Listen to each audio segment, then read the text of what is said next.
Arctic অঞ্চলে Russia ও চীনের নড়াচড়া ঠেকাতে গ্রিনল্যান্ডের নিয়ন্ত্রণ নিতে চান ডোনাল্ড ট্রাম্প।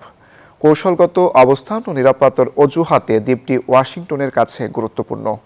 নতুন বিশেষ দূত নিয়োগের পর ডেনমার্ক ও গ্রিনল্যান্ড কঠোর ভাষায় এর বিরোধিতা করেছে।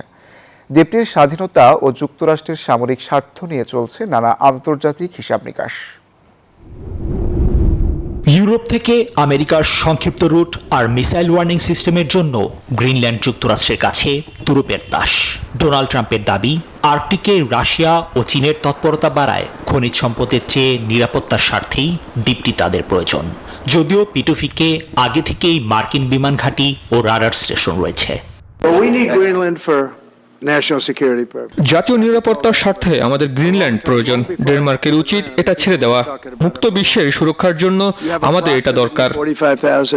ডেনমার্কের এই দ্বীপটি স্বাধীনতার পক্ষে থাকলেও যুক্তরাষ্ট্রের অংশ হতে নারাজ। গ্রিনল্যান্ডের প্রধানমন্ত্রী সাফ জানিয়েছেন, তারা ওয়াশিংটনের সাথে শুধু বাণিজ্যিক ও নিরাপত্তা অংশীদারিত্ব চান, কিন্তু আত্মসম্মান বিকিয়ে দিয়ে নয়।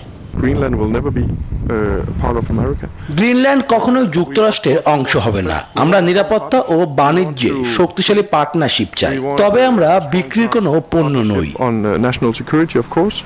বিশ্লেষকদের মতে, নিরাপত্তার দোহাই দিলেও ট্রাম্পের নজরে রয়েছে গ্রিনল্যান্ডের বিপুল খনিজ সম্পদ। অনেকেই মনে করছেন, যুক্তরাষ্ট্রের সীমানা বাড়িয়ে ইতিহাসে নিজের নাম দেখাতেই ট্রাম্পের এই তোড়জোড়।